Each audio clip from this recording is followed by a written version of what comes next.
एक वैष्णव नवनीत प्रिया जी गोपाल जी की सेवा करता था, लेकिन उसके घर में इतनी दैन्यता थी कि एक बार का भोजन ही 3 बार में पाया जाता था। दोबारा बनाने की सामग्री नहीं इकट्ठी हो पाती थी। अब उसका कोई एक मित्र आया, वो पैसे वाला, उसने आकर के उससे कहा, और भाई सब ठीक? बोले हाँ सब ठीक। बोले तुम्हारा दिन सुधर गए कि नहीं? बोले अब वैसे ही है भैया, क्या करें, एक समय अब रोटी बनती है, उसी से शाम तक का गुजारा होता है। बोले अच्छा तुम पूजा वूजा करते हो क्या? बोले हाँ। बोले किसकी करते हो? बोले गोपाल जी, नवनीत प्रिया जी, लड्डू गोपाल, इनकी पूजा करता हूँ। हंसने लगा मित्र, इनकी सेवा करते हो? अरे ये भी बेचारे जब इनको पूतना मारने आई ना, स्तनों में विष लगा के, तो ये भी नेत्र बंद करके शंकर जी से मदद मांग रहे थे कि पूतना के स्तन के विष को तुम पी जाओ। अरे जो अपनी रक्षा स्वयं नहीं कर पाते, तुम्हारी रक्षा क्या करेंगे? इनसे बड़े शंकर जी हैं, शंकर जी को ले आओ, तुम उनकी सेवा शुरू कर दो। अब बेचारा मरता क्या नहीं करता, सब कर लेते हैं। शंकर जी ले आया दूसरे दिन, और नवनीत प्रिया जी, लड्डू गोपाल जी को दूर एक जगह टेबल पे बिठा दिया। बोले तुम्हारी सेवा अब हो गई, तुमने तो कुछ किया नहीं, अब इनकी करेंगे हम।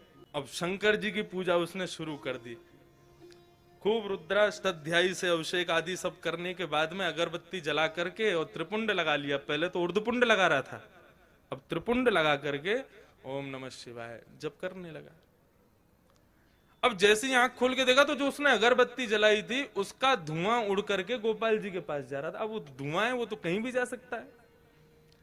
अब जैसे ही गोपाल जी के चारों तरफ उसने धुआं देखा तो ठाकुर जी के पास जाके क्या बोलता है, इतने वर्षों से सेवा कर रहा था, तब तो मेरी नहीं सुनी, आज दूसरे किसी को ले आया तो चिढ़ के मारे उसकी अगरबत्ती भी खुद ही सूंघ रहे हो। ठाकुर जी को बोला तुमको यहाँ बैठने ही नहीं दूंगा, अलमारी में बंद करूंगा। जैसे ही ठाकुर जी को इस भाव से उठाया, ठाकुर जी प्रकट हो गए वहां पर, चरणों में गिर पड़ा। बोले महाराज आपने आज तक मुझे दर्शन नहीं दिए, शंकर जी के आती दर्शन कैसे हो गए? बोले देख, ये भेद बुद्धि मत रख, मुझ में शंकर जी में कोई भेद नहीं है, और शंकर जी आए इसलिए दर्शन दिए ऐसा भी नहीं है। तो बोले क्यों किए, फिर क्यों दिए दर्शन आज आप? बोले कल तक तुझे ये नहीं लगता था कि मेरी नांग सूंघती भी है, कल तक तुझे ये नहीं लगता था कि मुझे भी जलन हो सकती है, लेकिन आज तेरे भीतर ये भाव आया कि मैं चैतन्य हूं, ये अगरबत्ती मैं भी सूंघ रहा हूं, मुझ में भी एक जलनशीलता आई है, मतलब मैं साधारण मूर्ति नहीं, मैं चैतन्य हूं।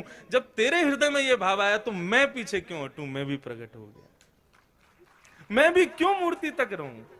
जब तू ही मुझे इतना ऊपर पहुंचा चुका है तो मैं भी प्रकट हो गया। तो ठाकुर जी का दूसरा स्वरूप भागवत कहती है चैतन्य।